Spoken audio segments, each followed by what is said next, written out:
ready. Today is the day of the stone throwers. Today, veneration was done. I was gonna do my O'Shea, but I decided not to do that today and keep it the way I have it. But I did do veneration today for Baba Shango and Oya and Ganju and Jakuta. And I was thinking about how do these energies of the day, how can they be supportive right now? And just things that are going on right now. How does embodying Shango help me? Help anyone else right now? How does embodying Oya help right now? How does embodying these energies support you right now? And when I say embodying, I am purposeful in that word choice because I don't work with Orisha.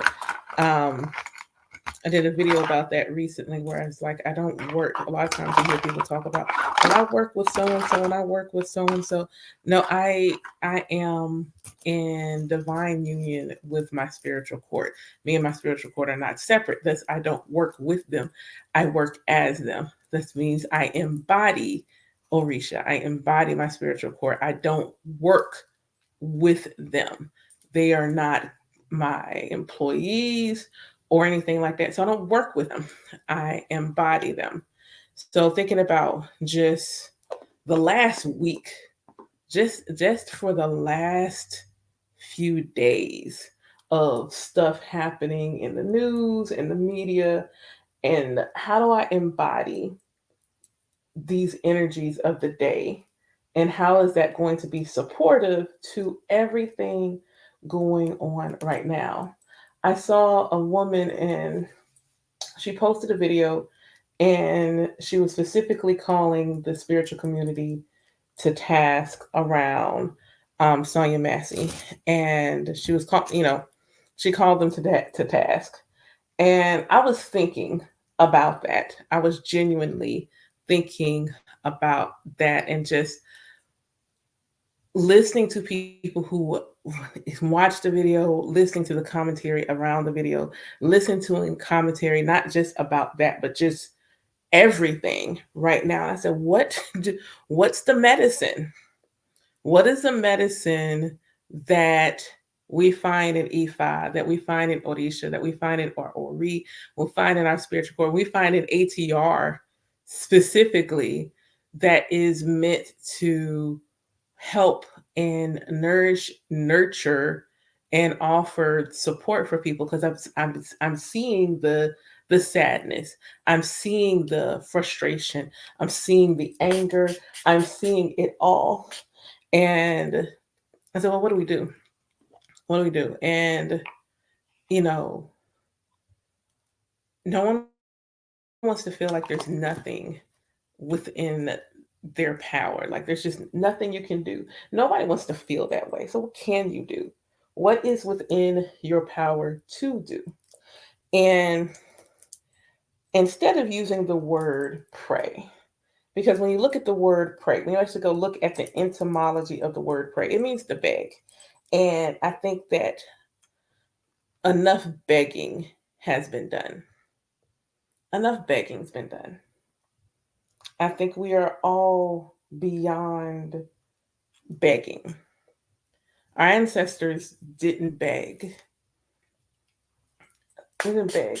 When our ancestral cousins over there in Haiti were like, we're not gonna continue to do this anymore. We're gonna be free.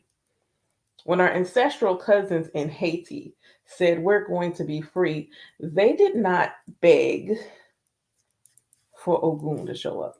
There was no begging involved. They called out to him. He was invoked. Begging is pleading. There's a different energy when you are begging versus invoking. So prayer and invocation go together, but the word pray means to beg. And even though you may see in books and things that we pray to Orisha and we pray to our ancestors and we pray, but that is just, there's not always a good one-to-one match when going from one language to another. So our ancestors didn't beg. So by and large, that means they did not pray, they invoked. They called out to, chanting. They invoked what it is that they were asking for. A lot of times people want to say, use new age spirituality as if manifestation is a new thing. No, it's not. Our ancestors understood the power of the word.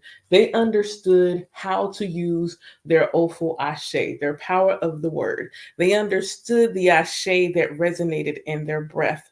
So when I think of today and the now and the things that people are frustrated about, things that people are concerned with, then I think about the idea of invocation versus prayer.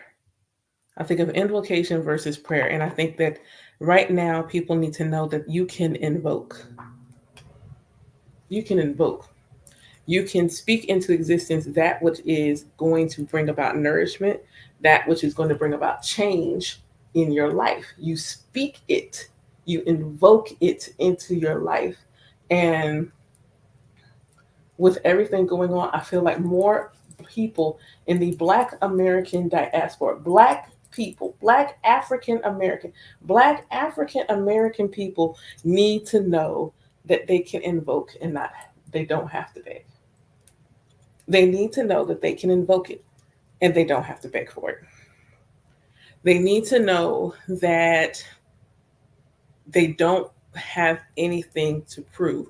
Walking in alignment with your destiny doesn't mean you're trying to prove something.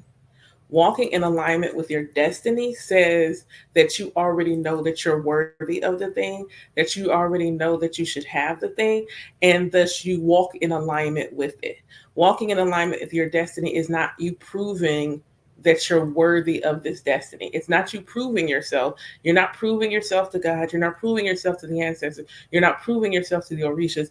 You are embodying, hey, Lenore, you are embodying the energy of that which you desire. Our ancestors didn't tell us there isn't a single Odu in the 256.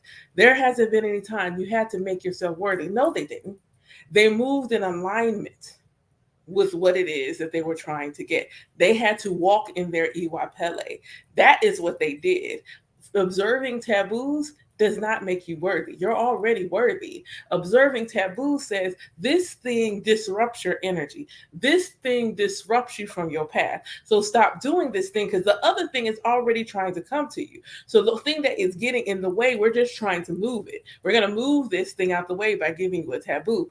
And that moves it. You're already worthy. And Black people, I need y'all to understand you are already worthy.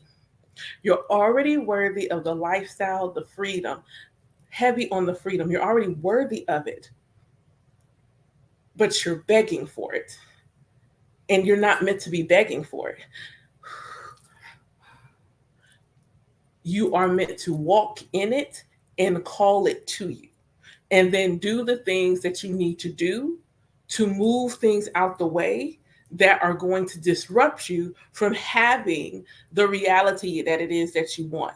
You need to move things out the way that are disrupting you from having. So a lot of times, that thing that's in your way is you. That thing that's in your way is your arrogance. The thing that's in your way, Alaafia daughter, Agbo Ata Oshuria Woody Wofum.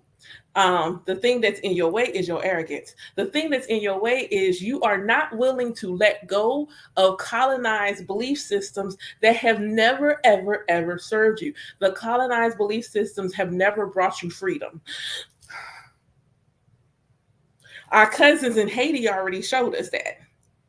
They were not using colonized belief systems to get their freedom. They used the belief system of their ancestors, and that is what garnered their freedom. We're not learning And when you come to ATR and then you refuse to let go of your cognitive dissonance, and thus you still allow colonization and misogyny to permeate the belief system of a tradition that had no dogma, number one. The moment you hear somebody practicing anything that is inherently Black or African and it sounds rigid, it doesn't sound like tradition because tradition is fluid. Tradition is aware of the telephone game. Traditions are typically passed down orally. So you have recipes that are handed down from generation to generation. They're not going to taste like your great, great, great, great, great, great grandma's, but the essence of her memory is still present because it was passed down from her recipe. So it may not be exact. Somebody added a little funk to it. That's okay. Tradition is the reason why Orisha tradition was even allowed to continue to live in the other areas of the diaspora because it was oral. That means that in the divine wisdom of the Most High, Oludumare's wisdom says, I know this ain't going to be exact. But what we don't need is to allow colonization and misogyny to continue to permeate our traditions. We need to move that part out. It ain't got to be exact any other way. The other things being shifted and changed and molded, colors, numbers, all those other things, Shango still know. All almost Shangos still know each other, whether they are consciously aware of it or not. All almost Shangos know each other. All Omo Yemojas know each other. We all know each other. We all know each other. It doesn't matter what colors we're wearing or any of those things. None of those things matter. Anything that's related to that is ego. That's someone's ego getting up where you're not wearing the right color pattern. Do you honestly think that divinity cares? I need you to stop trying to make Orishas into angry white male God because they are not. They're not. They're not the petty, angry God that you grew up with in your Abrahamic religion. They're not that. When we leave those Abrahamic religions, we're supposed to leave him behind too. We're supposed to leave behind ideologies that tell us that women have a limitation. Because how? You have a whole matrilineal religion, but the matriarchs are limited. That doesn't even make good sense. Your cognitive dissonance is getting into the way. If you allow yourself to continue to believe that in a matrilineal religion, a religion that centered women would then limit women, you are still operating from a colonized mindset. You still have deconstruction work to do, and bless you on your journey. Our ancestral cousins understood how to get freedom. They understood that the freedom they needed resided in honoring the traditions of their ancestors, in honoring their ancestors in general. They understood that. And the reason why and it was women led, that was a woman led movement that's kicked off. The ritual kicked off with a woman. So understanding that the medicine that we need as a people is to, one, stop spouting the lies that our ancestors were told. Stop spouting that poison. Most of the poison that was given to our ancestors to make us believe that our ancestral practices were not good enough, that our ancestral practices were not healing, that our ancestral practices were not medicine. Most of those lies that were told to our ancestors and that continue to be beat out of them until the generations that remembered had transitioned away and they went to the ancestral realm without their ancestral rights, without their ancestral elevation, without their ancestral prayers. Most of that poison has been slowly coming out of the bloodstream.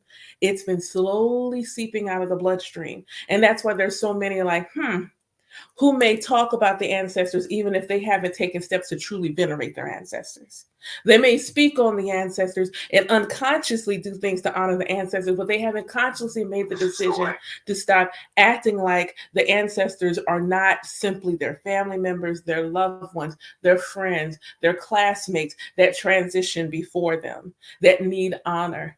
They haven't started to do the work of separating their ancestors as ancestors, and they continue to talk about their ancestors like they're human. Your ancestors, once they become an ancestor, are no longer human. So the qualities and traits of the ego that permeate through a human mindset, those things you don't have to apply to your ancestors. You can see them elevated. And long as you don't see them elevated, they won't be. Long as you continue to talk about them from their human lens and limit them to the human ideas, behaviors, and traits, you're not elevating your ancestors, you are holding them back. I didn't expect that today. Sorry, y'all. I'm just gonna roll with the energy. I'm on the roll. I just finished at the mat. I'm still buzzed. Understanding that what we need as people is freedom. Freedom to be all that we are unabashedly. And part of that comes with honoring the fullness of who. Ooh, okay. Part of that comes with recognizing the fullness of who you are. So you can't only see yourself as only being from this land. You are more than that. You are more vast than that. You are a culmination of many nations, a culmination of many tribes, a culmination of many lineages. You are not limited to just this land. What you need in order to feel like you have a measure of control is to take it.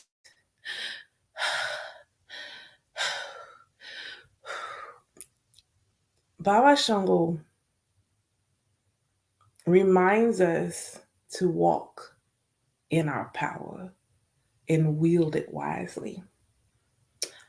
I was going through something a few weeks ago. Truth be told, I was contemplating whether or not it would be a good idea for a tornado to hit my ex's apartment complex. And I was like, dang, I don't want any, like, innocent bystanders to get hit. That's where my mind was. I was mad. I was angry.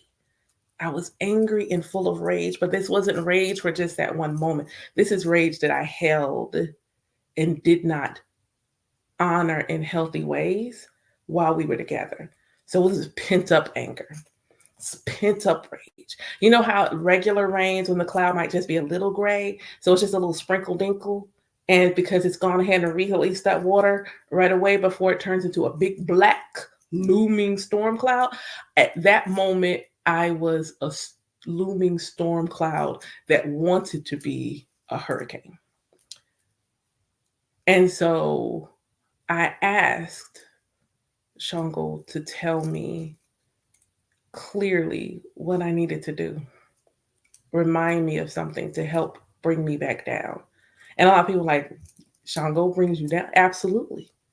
Absolutely. And because, Shango is not in the box that sometimes we keep him in. So he comes and he says, my power does not reside in my ability to throw the lightning bolt. It resides in my ability to hold it. And I understood. I could easily hurl that lightning bolt and not miss. Because I'm also Omo Josie and not miss. Ain't nobody gonna else get hit. I'm hit the target. But what does that solve? There are many times when Shango's patience was tested. He, among the many things that he was also a master woodworker. And there is any time where Ogun goes and he's going to learn woodworking from Shango. And he's learning, and then he takes what he learns and then applies it to something else. He applies it to metalworking. And so Shango at that time is also just getting ready to be, he's the heir apparent. He's getting ready to ascend. He's getting ready to elevate. He's getting ready to go to the throne. So his focus is no longer on word working. He still knows how to do it, but his focus is he's about to be king. And but word on the street is Ogun is doing this, talking about all Shango can do is rah rah rah. And Shango was like, I will tear this up. I will tear this up. And so Eshu talks to him and he's like, hey yo, I just want you to think about something. You're about to be king. And yes, you could rain down a fury of lightning bolts to make your point. Like, don't play in my face, son. Do you not know who I am? You could do that. But then how would your people see you? How would your people see you? And Shango reflected on that and was like, all right, I'm going to chill. I'm going to chill. And he let it be. And he went on to be king. You do your metal work, but I'm the king. And I think the song from the album Beyonce did, No Jealous Me, when that time came up in Odu for me, that song played in my head because I typically also channel messages through music. So that song came to me. It's like, no jealous me. Let them talk. Let them say what it is they're going to say. You do what you need to do, and you continue to move up, and you continue to elevate, and you to grow. So when I look at Black people, especially here in the diaspora, and what all we want is freedom to be and to exist. But if you are still in a space where you're still in a practice, you're still in a tradition, you're still in a space where the freedom doesn't come in allowing yourself to trust in your inner knowing, you still got to trust the knowing of someone else. You're not free. You're still being shackled. If you're still feeling like you are separate from the divine, you're still not free. You're being shackled.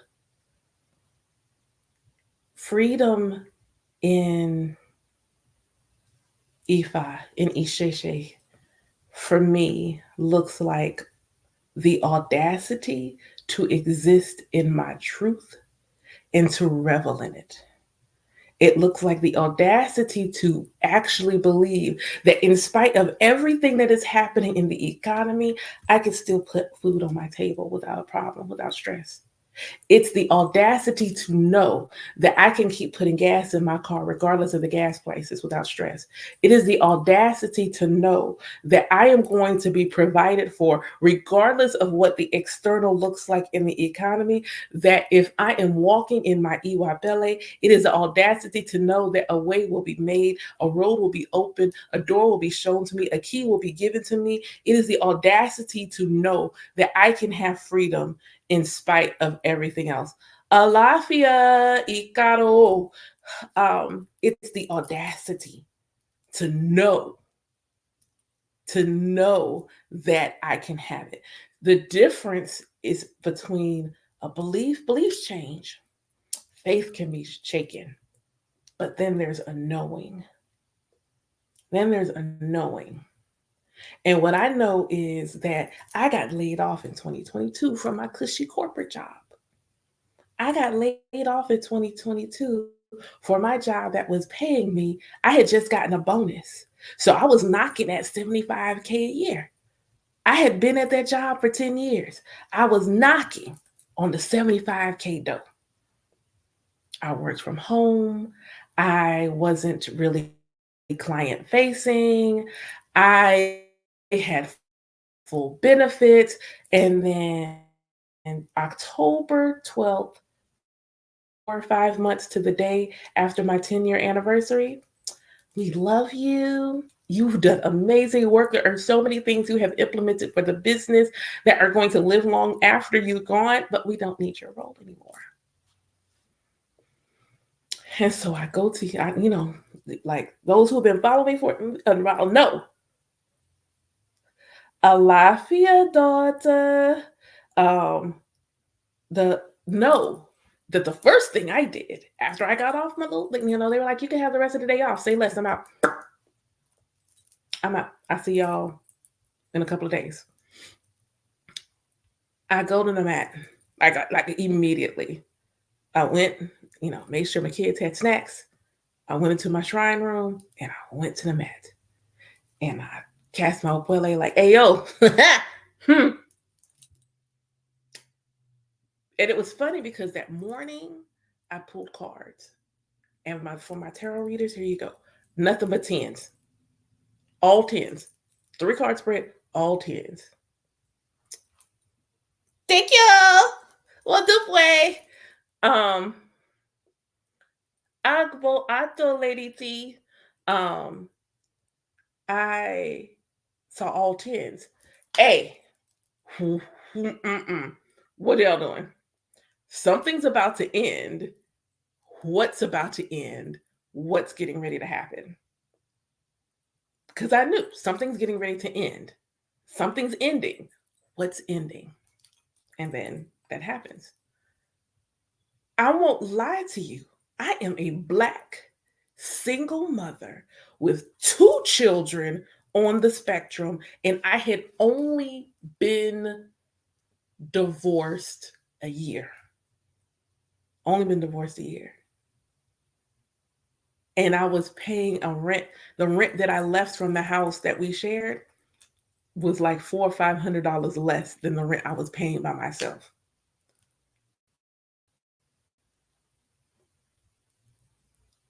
I sat there, and first I was honest with how I felt. I was afraid. I was afraid. I was afraid. I was petrified. I'm sorry. If you're new here, that's going to happen often. Um, I was afraid. What am I going to do? I'm a single mother. My kids need this, this, this, this, this, this, and this, and this, and this, and to deal with the things, for the therapies and the things. So I was afraid. Asheo, well, Dupuel for subscribing. Thank you. Um, so I was afraid, and but I also knew I had been uncomfortable. I also knew that Spirit had been telling me the time was ticking on when this job was no longer going to be mine. But what I did is I would cast. Is it time? Nope. Okay. And what I also did was communicate. See, if you grew up in an Abrahamic tradition, you feel like it can only be one way. Like, well, it's going to be the way God has it. And then you come into an ATR and realize that you and the Most High are one, you and God are one, you and Goddess are one, you and the Source are one. That means the way that God wants it is the way that you want it. So I sat at my altar because everything was pointing to it. I was uncomfortable at work. I couldn't get a promotion and I had no negative feedback. Like, tell me, please, somebody put in the heart in the comments where you're trying to get a promotion at work or you're trying to get another job. You go and you give an amazing boss interview. Your resume is magnificent, and that is the feedback they give you. And the only thing they can tell you is, well, we went with someone else. They don't have any feedback to give you. There's nothing for you to work on, nothing for you to improve.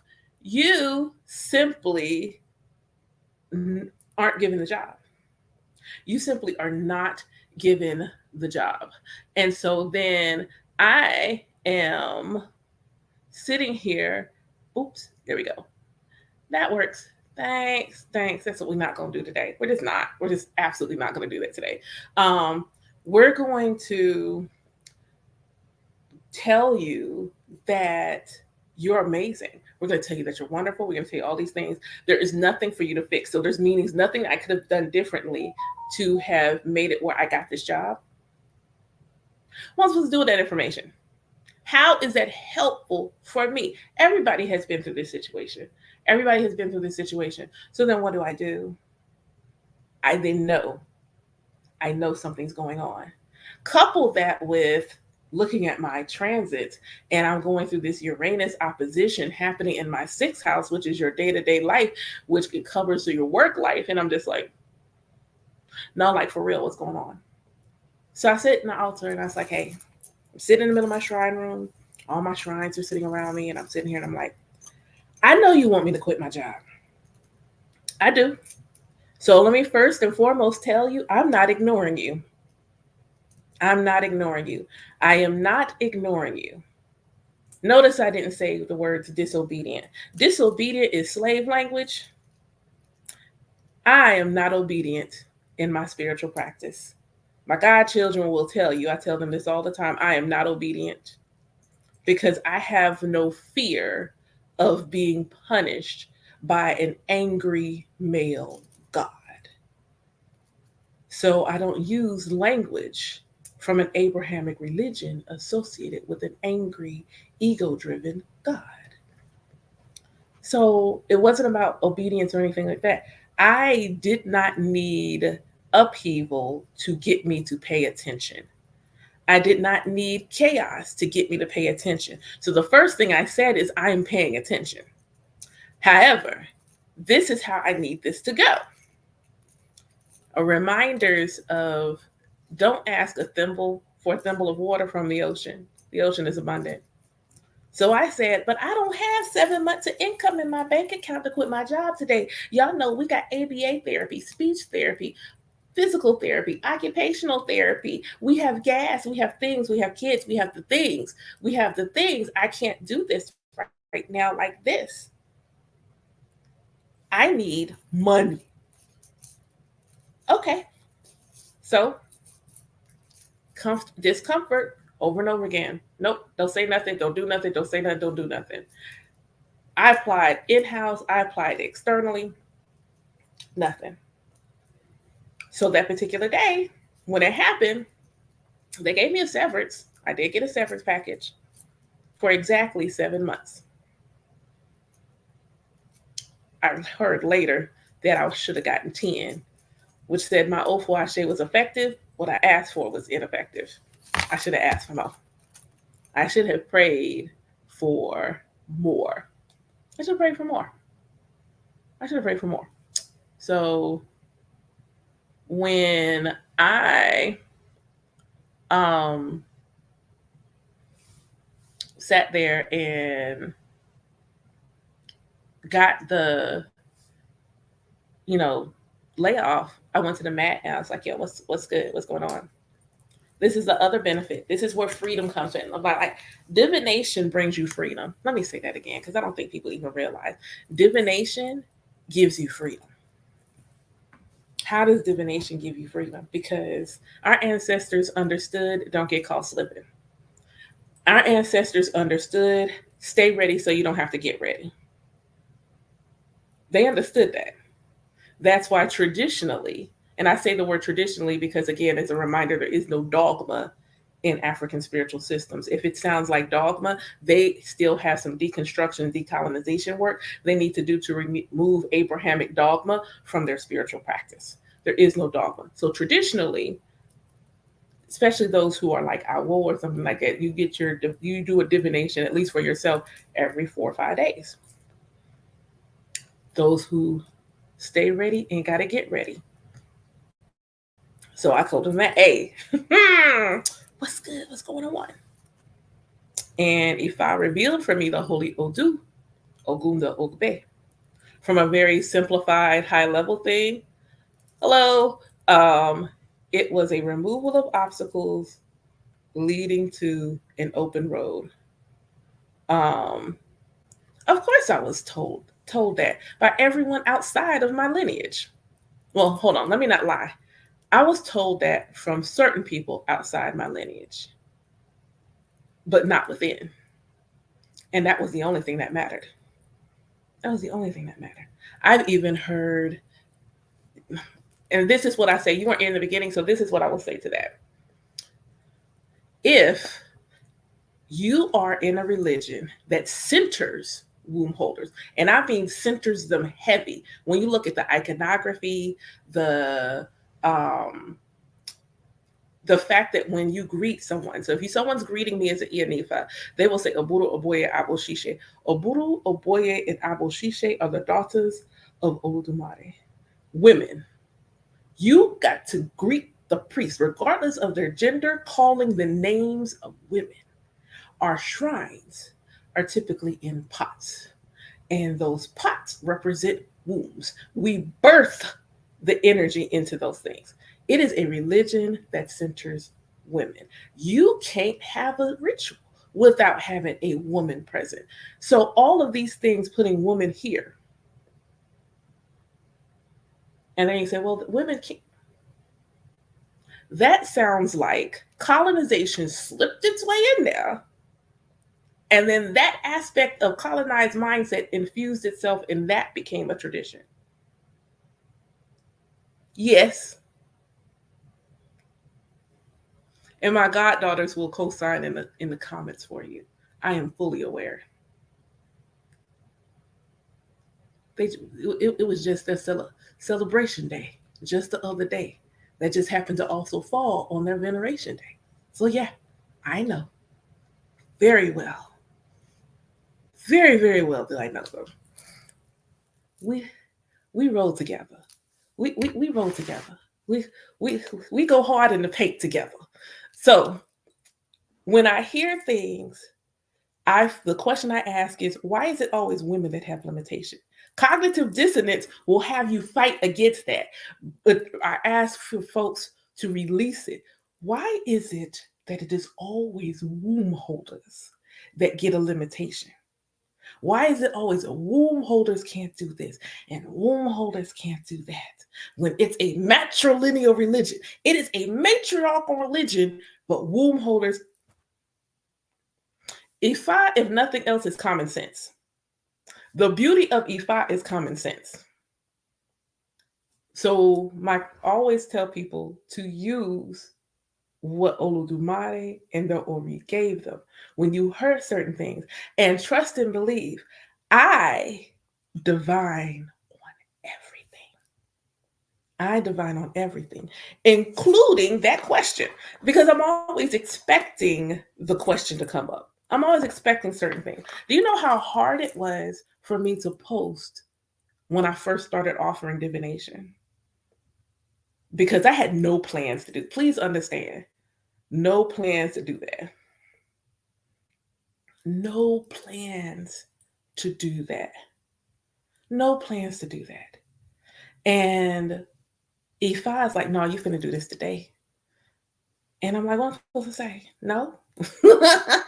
Well, I could say no, but that would be dishonest with myself. That would be being dishonest with myself. So I divined on it recently.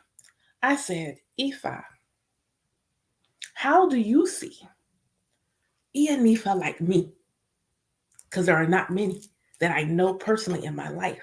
The only Ianifa that I know like myself are the ones that I initiated with. I only know them and the ones that I'm birthing. The ones I initiated with and the ones that I'm birthing. So, how do you see it? And so I consulted Ifa. Why am I pulling out my book? Because uh, look, I have no glasses on. So if I don't address you by your name, please don't take it as a slight. I can't see. I can't see. I really can't see. I ain't got no eyes on. I got no eyes on. I got no eyes on. So I divine on it. Ifa, how do you see? How do you see us? How do you see anything like us? I am fully initiated. Both hands. Both hands. I am trained in every form of divination associated with Orisha tradition. Every single form. Every form. And so I asked. And so Ifa revealed for me the holy Odu Owonrin Irete. And so then I asked, did this come in Ire? And Ashe, it comes in Ire through Irete Obe. And I was like, okay. And I didn't divine for myself. I went to someone to receive the divination. I took myself out of it.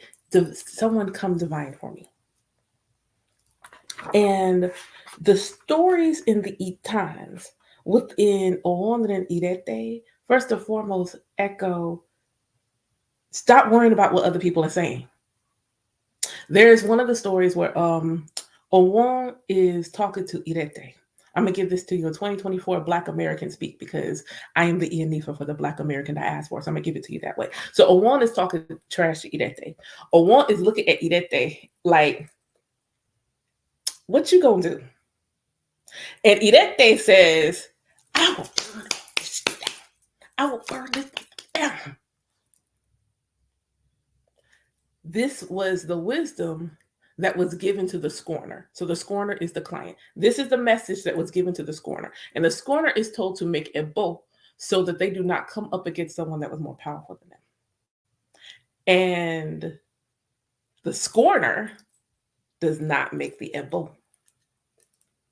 And thus they have problems. The etan before that one that I received was the awos were, there is no battle on the battlefield, and there is no conspiracy in the village. These were the awos that performed the divination. So based on that information, there's no war to fight. There's no battle to fight. There is nothing for you to go up against. There's nothing for you to go up against. There's nothing for you to worry about. These were the awos that the divine for Olofin. And Olofin was told to, as a chief. And Olofin went for divination to know how could my reign be joyful while I'm here in this position? How can my time be joyful while I'm here in this position? And so Ifa says, you will be joyful. You'll have a long reign. Everything's going to be great. Be joyful. Give this ebo so that your people are always happy. Give this ebo so they always have those in your charge always have peace. Give this ebo so you don't have to worry about the anger of anybody else. Cool, say less. Olofin gives ebo. This is the Odu. These are the Itans that come forward when I ask, how does Ifa see Ianifa like me? Despite what everyone else is saying. How should I move?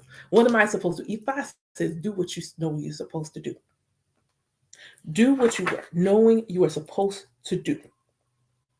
Oloku and Ela came through to speak to me. Oworin is unexpected changes. And these are the things that will bring forward that ability to determine. It says, don't give up or get discouraged. Keep moving. The end is already determined.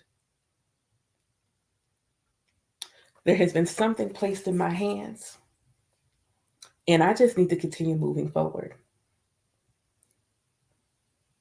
The message I got early on from Eli when I heard Eli speaking was, there's something old ending.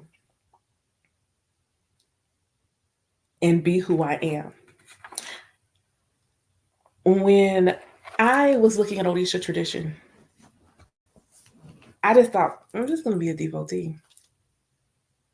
Because the content creators that I found initially, the patriarchy, the colonization, and misogyny was rampant. It was rampant and it was loud.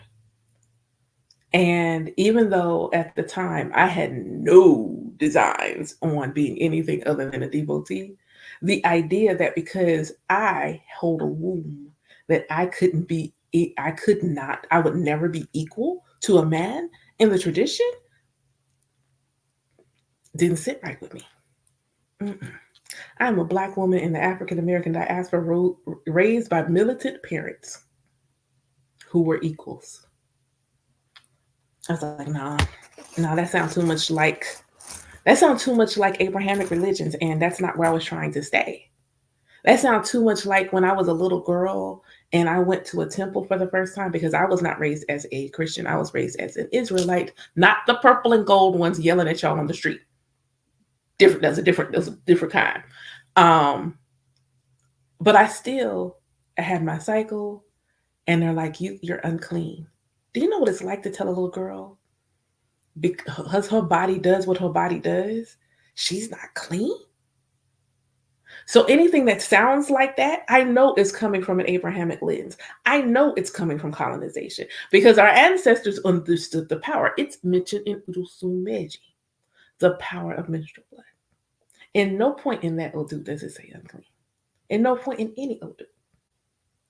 There is power there, and the power must be used wisely. There's going to be people who do dumb stuff in every religion. That's a given. That's a given. There's going to be people who act out in every religion, but there is nothing there that says this is something that. So when I hear talk that sounds like that, colonization, deconstruction work needs to be done. You are still operating through. You are still doing masses work. You're doing masses job for them. Massa been gone, but you're still doing masses work. You're still doing masses work. Massa been gone. You still doing masses work. You want to hold masses whip. Now that massa don't have the whip no more, you still want to hold masses whip. And you're not going to be happy unless things can happen in that way for you. Like you're not going to be happy unless it works out that way for you.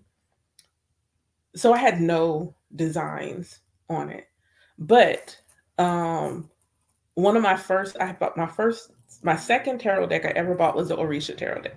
And even though the Orisha tarot deck is largely Lukumi based in terms of the stories and how it teaches about Orisha, I learned a lot from it. I learned a lot from Lukumi content creators. I won't ever take that, even though Lukumi was not the path for me.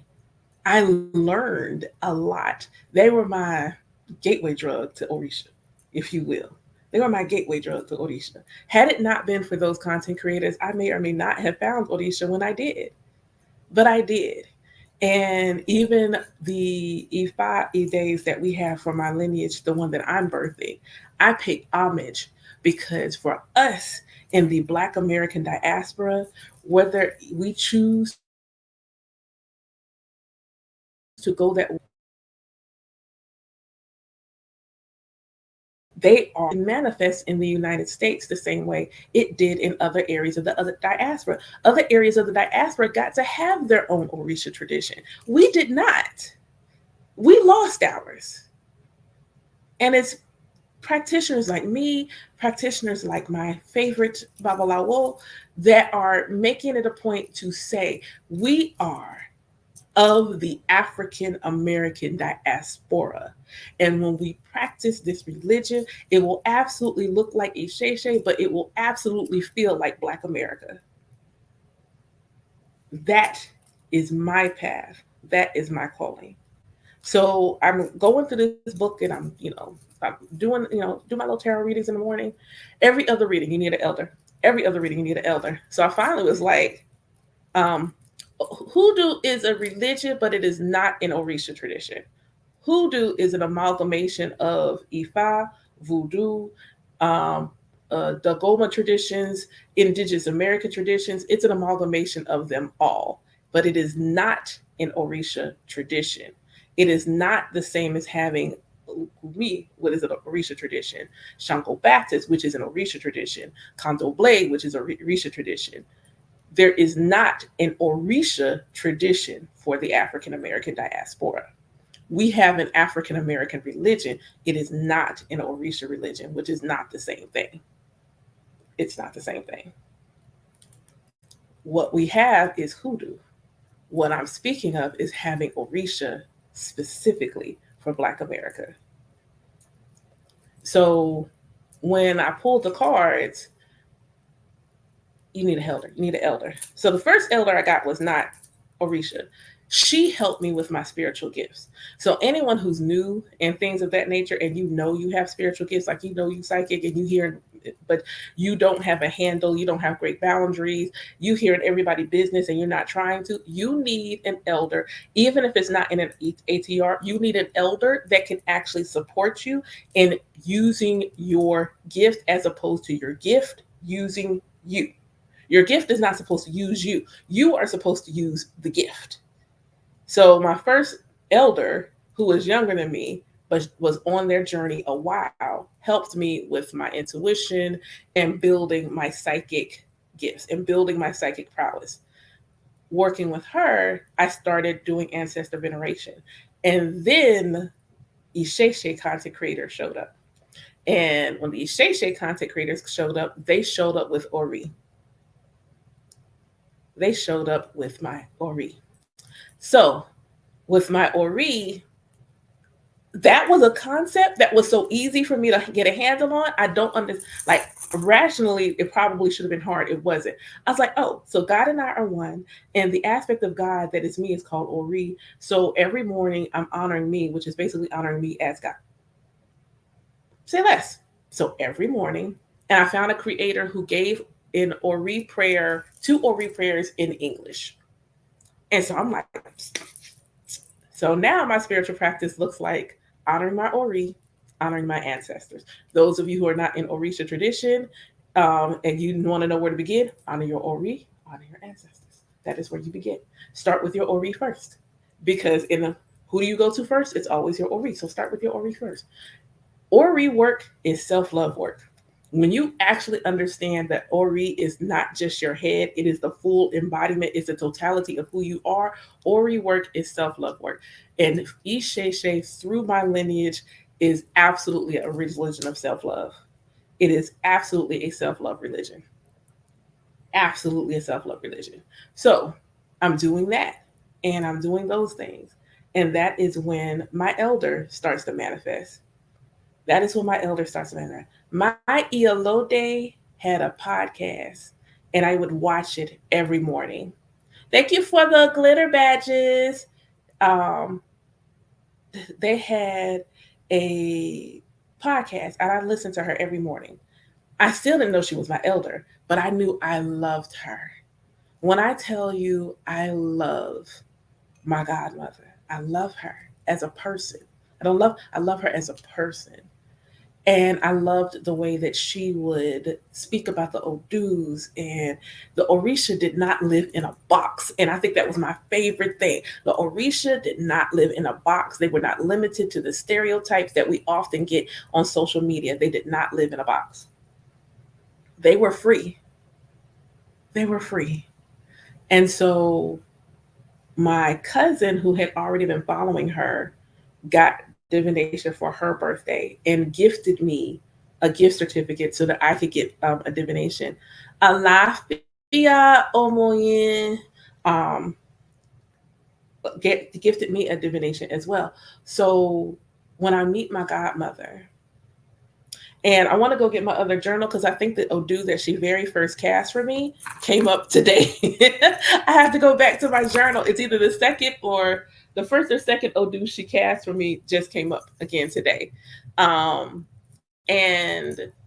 the first thing she says to me after casting is, "You are already living Ifa. You are already walking in your Iwapele." And those of you who are in the tradition, that's the equivalent. That's like you got real good energy. That's what that is. You know how someone said, someone can always say you're nice.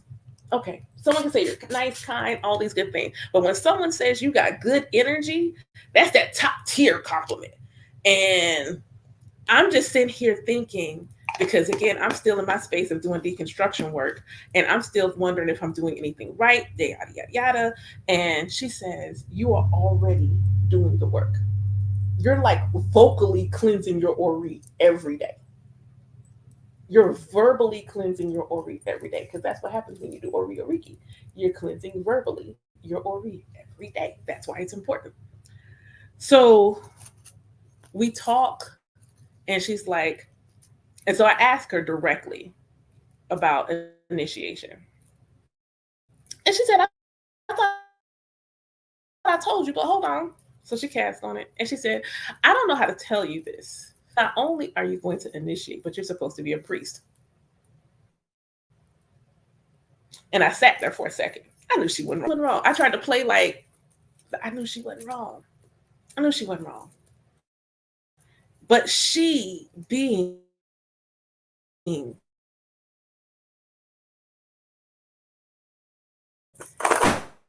elder, says, "You'll know what your answer is going to be." I said, "Okay." I did my homework, and about 5 days into the week long ritual, I knew. I knew. I think I went ahead and emailed her, like, "I'm almost done, but yeah, just tell me how much class is. Tell me how much your mentorship program is. What's the payment plan? So I can go ahead and get on I still ended up initiating sooner than I thought I was, but Shango was a little adamant about things. Like, hey, no, no, I need to see you. I need to see you, and I need to see you soon. I need to see you, and I need to see you soon. Even when she told me, like, yeah, you're gonna have both hands, like, and hi Danielle, you're gonna have both hands. You're gonna have both hands, and she always treated me like an Ia in training, always. Like that's a Lukumi thing. I'm not initiated in Lukumi, so I do not have a mother or a father Orisha, but I am initiated Shango. I am initiated Shango. Yes, that is one of my Orishas. That is one of my Orishas. It's even in the name. Um, so I say that to say one, she um showed me how to she encouraged me regularly, walk in your power, walk in who you are, being who you are, and use your tools. There hasn't been a single thing. Thanks. I hopped on immediately after veneration. So yeah. Uh, oh, thank you. Oh my God. I, Shay, I received that. I'm gonna receive that today. Thank you so much. That means that you have no, like, for real, y'all, like, like, no, like, for real, you really have no idea how much that means to me. It really means a lot because I I don't see myself all the time, you know. For my human design folks, I am a 6'2" line. I don't see myself a lot. So a lot of times it takes somebody to say something for me to see it. But that's one of the reasons I needed Shango. That's one of the reasons I needed to initiate Shango. Because Shango, though I walk and look back and could tell I have been Shango my whole life, I needed that Ashe to come through much clearer. And that's for my folks who initiate. You come to me, I'm not giving you an Orisha. Please understand. The Orishas are consciousness of nature, and since you are an embodiment of nature, they live in you. I'm not giving you an Orisha. You already got them. What I'm going to do is unlock the gates where the Orisha lives so that their Ashe can come and manifest through you clearer so that you can fully embody that energy as you need to. I'm also, I would only, at least in my land, you only get what you need. You only get what you need. There are some people who only need one or two. You're not finna get like 12,000 shrines in your house because you may not need that. And you may not need to initiate. You may just simply only need the shrine. It kind of just depends on what your Ori chose in your destiny, in your life path, that is going to determine what Orisha or Orishas are going to be the ones that you receive and how that you receive them and how you partner with them. Um,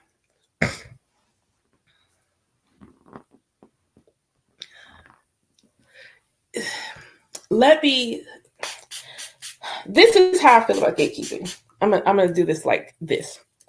I don't want to call it gatekeeping. So here we go. I'm going to do the difference between gatekeeping and withholding mysteries because um, gatekeeping and withholding mysteries. So when you are withholding mysteries, esoteric knowledge, some things in African in Black spiritual systems are esoteric, meaning they're supposed to be secret. Everybody's not supposed to know how to do the thing.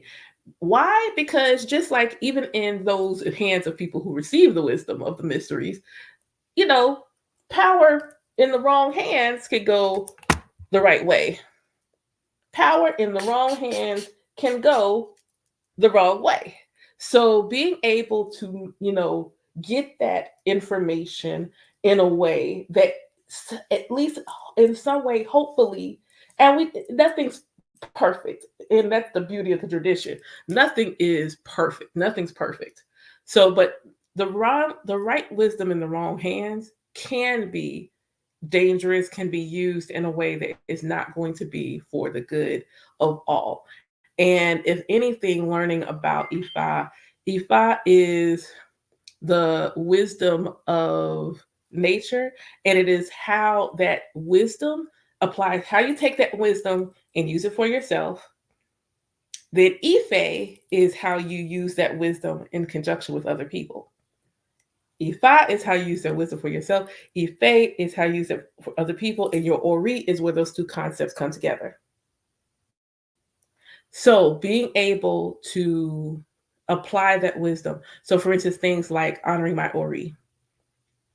Honoring my Ori. So being able to say, okay, I'm going to venerate my Ori, I'm going to honor my Ori. Now, as me as an elder, now me as an Ianifa says, even if you do not come to Ifa, even if Orisha tradition as a whole is not for you, Ori work is for everybody. Just speak affirmations. I'm going to give it to you in a way that you can receive it for yourself, regardless of your religion, because Ori work is life-changing work. There are far too many people that I have helped only honor their Ori. That's it. That's the only thing I did. The only thing I did was give them a prayer in English to say to their Ori. A prayer in English to say to their Ori. Yeah. Yeah. I I don't know. This 2 weeks ago, and I'll hopefully all things well and good. I'll get to see him again this weekend. But I was invited by the person I'm dating to go to Ifa festival, and it was being hosted by Oloye named Obafemi, and he is one of only two content creators when I was beginning my journey that mentioned Ori, like the only ones. And so I told him when I finally got a chance to meet him in person, I said, in 2020, your Ori video changed everything. I took all of what he said about Ori, the two prayers I got from the young lady, and ran with it. And he was like, did you say 2020? Oh, you've been hiding in the cut. And I'm like, yeah, that would be how Ifa feels about it. It changed everything. There are people who they'll come to my lives and I was like, I will give you Ori prayers in a PDF file in English for free. I will give it to you. I will absolutely give that to you for free because that is life-changing wisdom that anybody can use regardless of the religious system. Get up in the morning, and one of the first things you do is you have a prayer to your Ori. And then when you learn that when you're praying to your Ori, you are praying to yourself. The first thing you do every day is you give honor to yourself. The first thing you do every day is give honor to yourself. That is a revolution on its own. That is a revolution on its own. That's a revolution on its own. There is no one other than Olodumare above your Ori. There is not any divinity of any kind that supersedes your Ori outside of Olodumare. So then when you realize you come from an Abrahamic religion, this is lean lot on your own understanding. Inbox me your email address, or you can go to my website because I have live chat. If you go to my website and just chat me, I will send it to you. I'll send the attachment to you that way. That's actually probably the easiest way. If you go to my website and just chat me, I'll send it to you that way. I'll absolutely send it to you that way. So either way, inbox me your email address or chat me on my website. Either way, I will get that. Sure, by all means, feel free. Feel free. Feel free. I get it, join out like lollipops at the bank when you've been a good kid. You need that. You need when you realize just doing just Ori work, like Real talk, doing Ori work on its own will like doing Ori work is the reason why I triggered my ex-husband to ask me for a divorce. Hold on. Doing Ori work, Alaafia Ifasui, doing Ori work is what triggered the shift in me that triggered my ex-husband to ask me for a divorce. Because I no longer could accept the things that were bothering me. My Ori just was not going to allow it. My Ori would be like, the more I started to embody my Ori, the more my mouth started to move. And it wasn't I was like most people know I'm in a general sense, I'm not mean or anything like that. Like I really gotta be set off to go off. I really gotta be set off to go off. Most instances, Obatala is probably who I most manifest. I be cool. But don't get it twisted. Don't think I can't be the Obatala that came down when everybody was warring and took out everybody. I can be that one too. But most instances, I'm kind of the chill, sitting on the cool top of the mountain, Obatala. So you really have to say something to set me off. And when I would say things and it would just, the discord that was happening, and it was becoming more and more uncomfortable until finally it was just, and still the irony was I was still not the one that asked for it. I'm like, I'm a lover, not a fighter. I don't want to break nobody's heart. Like, so I knew it wasn't going to come from me. My Ori knew that. My Ori knew the only way this was going to happen is if something happened to trigger him to say it. So she stepped in, and that was the thing. But I look different. Like if I was to put up a picture of me from 2020 and picture of me now, you would likely feel like I aged backwards. I physically look different. I physically look. Multiple, thank you. Oh my God. I am not going to cry on here. This is not what's happening today. I'm not crying on live today. We're not doing this today. We are absolutely not doing the cry today. But I'm very grateful. Like, y'all have no idea. How, none whatsoever idea how that makes me feel. So thank you, Danielle. Thank you so much. Like, I didn't see this for me. And this is I got 15 minutes left and I gotta go because my goddaughters sent me to get massage. So I get my massage today. So for all my goddaughters sitting in here in the live, I'm leaving in a few minutes to go get my massage today. But even with everything, and when I tell you, like you spoke about imposter syndrome, when I tell you that every sign, everything, every synchronicity, and there is oneness in all things. When I tell you that when my godmother says, you're going to be a priestess in this tradition, I couldn't deny it. I got a life path 11. My birthday tarot card is the high priestess. I couldn't deny it. When you look at what Master 11 life paths are supposed to do, I can't deny it. My midheavens and Pisces in the ninth house, I can't deny it. This is what I'm supposed to be doing. And then when I got laid off, bringing it back together, I couldn't apply for a new job. Nobody would even give me an interview. Nobody would even give me an interview. Thank you for coming, real one. It's like,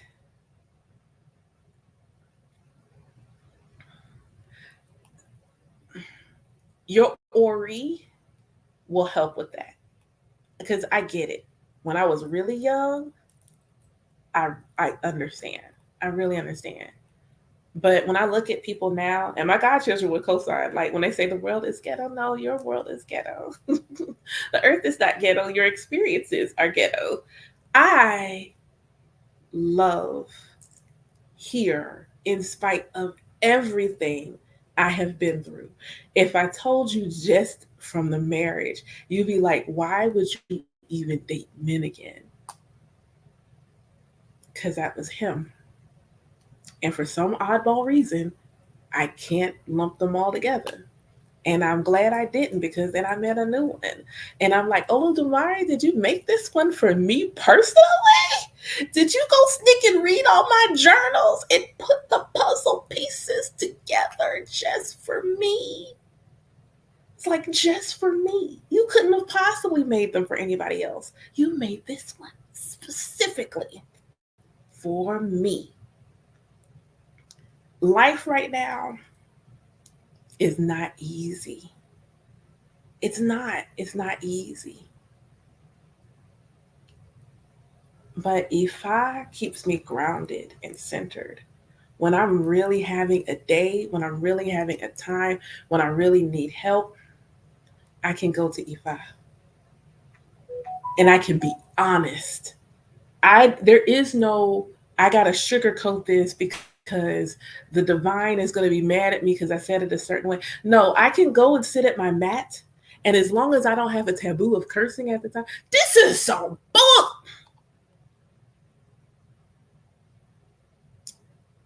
And Oludumare, my Ori, my Egun, my Egbe, my Orishas are like, it kind of is. I'm like, so what do I do to fix it?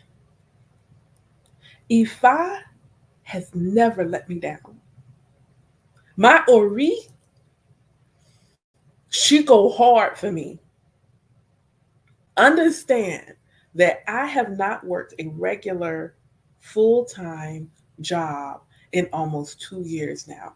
My rent is like $1,500. My car note is $405 a month.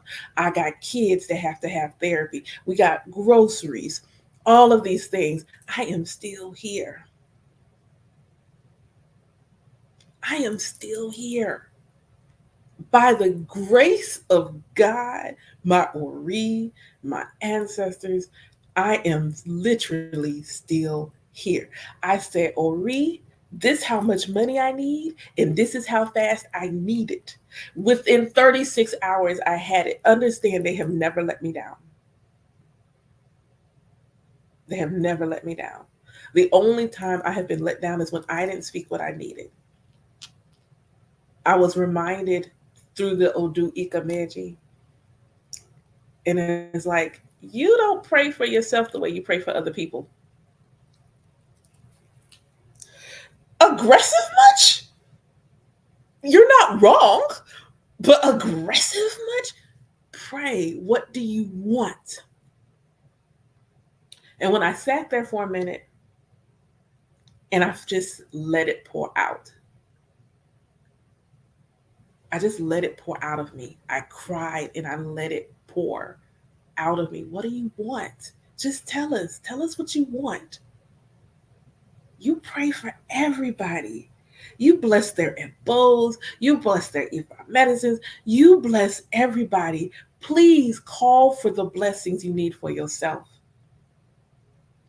Call for the blessings you want for yourself. Tell your Ori what you want. Say, I tell my Ori what I want. And then it just like magic. Voila, magic. Voila. Like, and I mean that in a very real sense. Like magic. I took like literally the other day, I'm sitting there. I had wrote a note to my Ori that I want a massage. All of a sudden, I'm gonna get an email. I got the massage gift card. That's it. Like less than like 15 minutes. I got a massage gift card.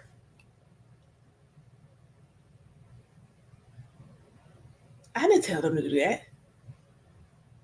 I didn't tell them to do that. Understand that when we have a religion like Isheshe, who centers you, see how crazy that is? You have a religion that centers you.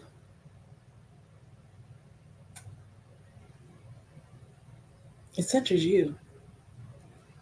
And then when you allow yourself to be the center, everything radiates from that point. Everything. When you allow yourself to be the center and let it all radiate from you, and trusting that. And you won't trust it right away. Like real talk, you will not trust it right away.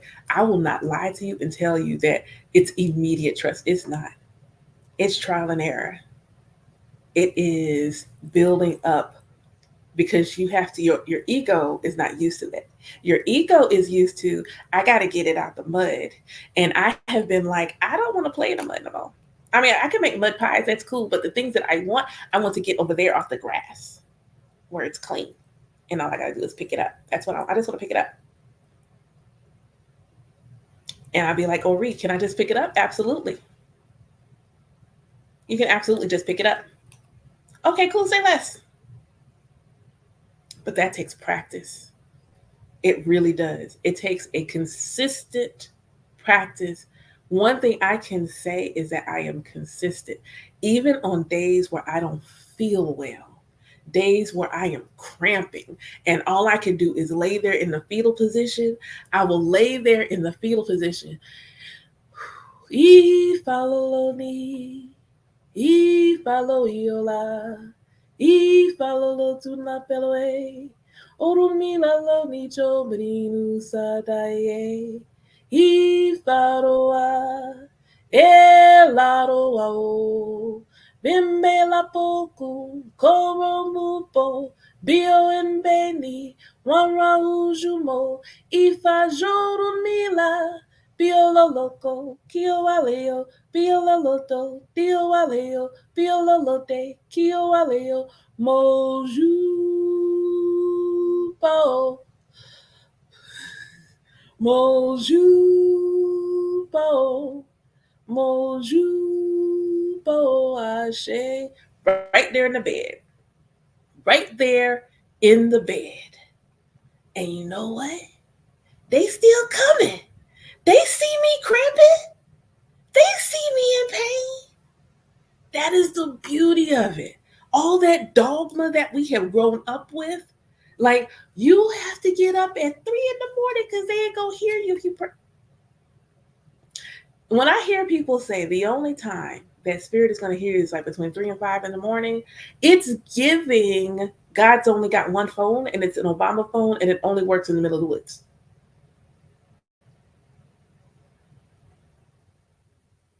God ain't got no smartphone. God ain't on 5G. God ain't got Wi-Fi calling. It just stopped working. God got bad signal. Even if I couldn't get up and do boxing in the creator, even if I had to get up, I overslept, I got to get the kids out, I have to do all these things and come back, log in for work. It wasn't enough for me to log in for work, take a 15-minute break, go to my shrine room, and then do my prayers. And then doing my prayers. And you know who still showed up? All of them. All of them still showed up because they're always there. They're always there. They'll be, hey, what's up? What's good? What's up? What's good? I ain't gotta like that hustle mindset. I gotta be up at 3 and 4 in the morning. I gotta be doing this. I gotta be tired. I gotta be exhausted. If I'm not tired and exhausted, I can't get it. If I'm not tired and exhausted, if it wasn't hard, I can't get it. Absolutely not. My ancestors already had it hard. My ancestors did hard for me, so I didn't have to. My ancestors did the hard so that I don't have to.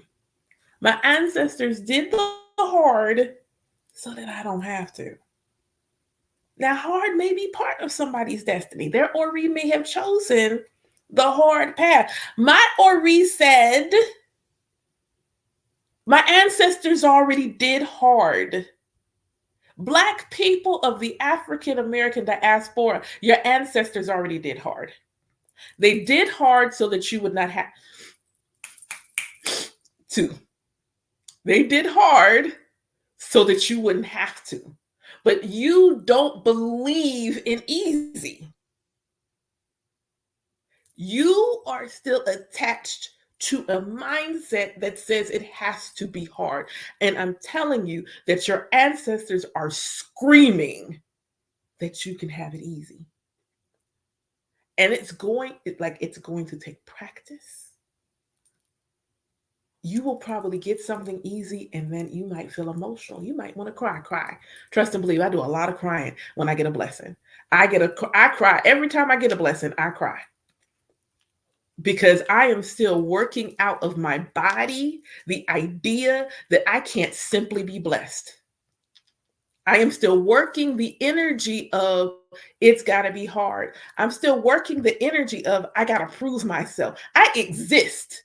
I am already worthy. I already deserve it. I simply have to move in alignment with it because I exist. I have to simply move in alignment with it because I exist. And so many of us in that diaspora feel like we are constantly in this tailspin of trying to prove ourselves. Yes, we're constantly attached to this. We got to struggle. We don't. I promise you don't have to struggle.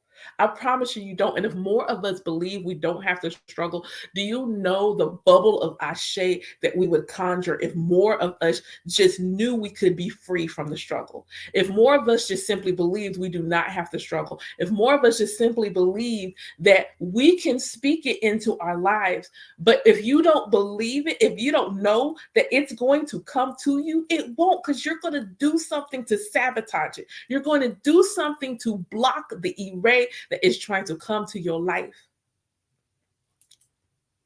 I am not the Jehovah Witness of Isheshe. It's 11:11 on the clock. One time. That means I got about good 10 minutes before I got to check the deuces.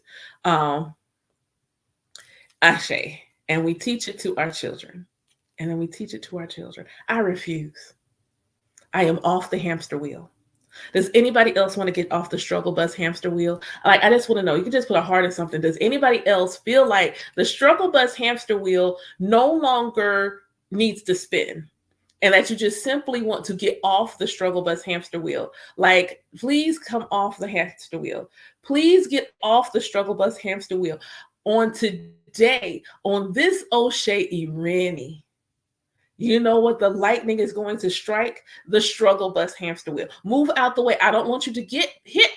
I don't want you to get hit by the thunderbolt. The thunderbolt is pointed at the struggle bus.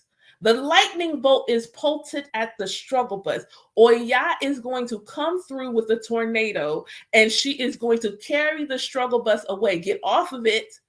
Get off of it. Don't get caught up in the tornado. You'll make it out alive, but I would much rather you not be on the struggle bus when the tornado hits it. I would much rather you're not on the struggle bus when the lava from the volcano, the Aganju, is going to erupt, melts the struggle bus down. I just want you to get off the struggle bus today. I just want you to say, I am off. I no longer ride the struggle bus. Just affirm it. I no longer ride the struggle bus. I ride the bus of ease.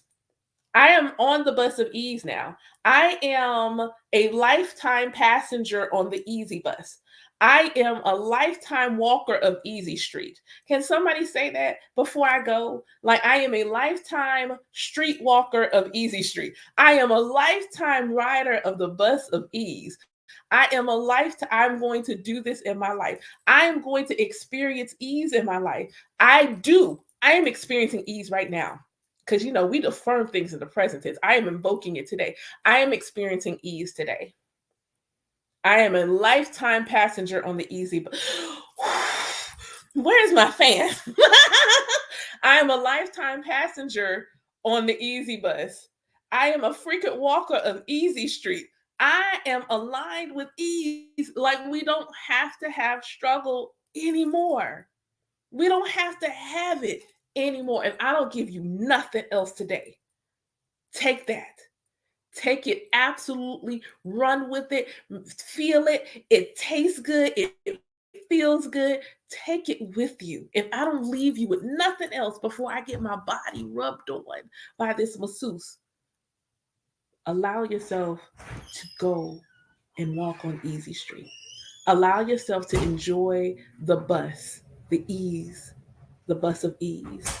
I am experiencing ease today. Something today is going to happen, and it's like, that was easier. And remember what you said. You're going to have something that happens today, and it normally would be hard for you. And you're like, yo, that was easy. That was real easy. And you'll be like, then say it again tomorrow. This takes practice. This is a practice thing.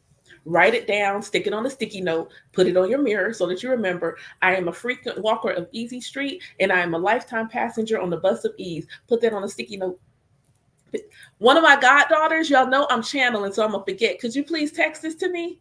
Could you please text it to me? Because you know, the moment I leave this live, I will have forgotten what I said. One of my goddaughters, help your mama with the mama brain out and send this to me because I'm not gonna remember. I done dropped the gem and I'm not gonna remember it. All of y'all, write it down, stick it on your mirror, put it someplace where you can see it. Put it someplace where you can see it. We'll do well.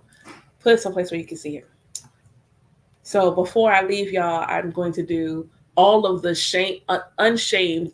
Like I have no shame in my plugging. I'm about to plug no shame on in 2 days. So today is Wednesday, so Thursday, Friday. So Friday morning at 7:30 a.m. Eastern Standard. Oh no, not 7:30. Friday morning is going to be 9 a.m. 9 a.m. on Friday. I will be opening up the live to have people come and sit with me as I observe Oshe on Oshe Ola. This is the day of veneration for Orumila, Iamoja, Oshun, Olokun, Osayin. We venerating Egbe and the ancestors. So those of you who are able to, even if you're just sitting and listening, by all means, pop into the live so that you can get some of that good energy. If you are wanting to come and have an even more personal experience, you can come join the Zoom temple with my godchildren. You can just simply go on my site or inbox me your email address. I will add you to the invite and you can come sit in the Zoom. In the Zoom, I'm also taking prayer requests. And I'm only doing it in the Zoom because honestly, it's just easier for me to manage that way. So I'm taking prayer requests in the Zoom. So if you feel like you want to come, but you also want to get that prayer request in, please come to the Zoom. Please come to the Zoom and fellowship is going to be fellowship. I try to cast an Odu before I get started so that you can get a message of the day. This is free. You are feel free to send donations if you want to do prayer requests, but this is free. I am simply holding space for people to come experience the medicine of Ifa with me. That's it.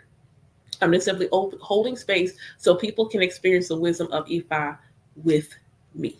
And I will be doing this every Oshe Ifa. So every 4 days during Oshe Ifa, I am holding space for people to come and venerate Orisha. You can sit and listen to me do Oriki. I give Ebo, and the Ebo is to cover anyone that is present. So by all means, feel free to come and join me on this Friday. Um, if all things are well and good, I may come back on live later and do divination. But my calendar is open for readings.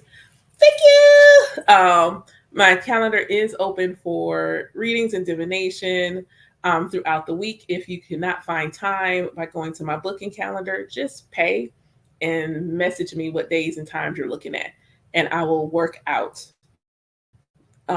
whichever one is most aligned to me to get that done for you. So those are my unshameful plugs. I hope that everybody got something that offered them nourishment today. I hope you got something that you could take with you, that you learned something today.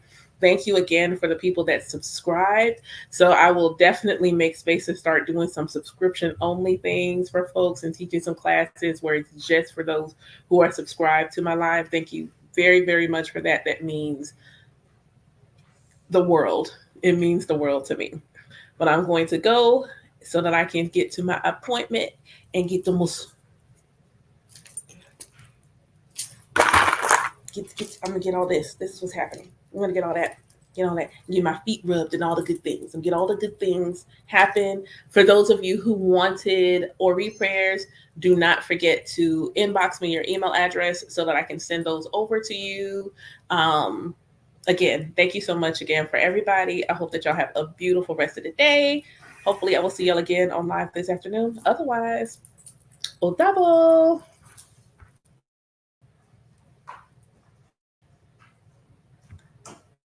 Oh, I didn't see. Look, Look, I got comments over here on the Facebook. Yay.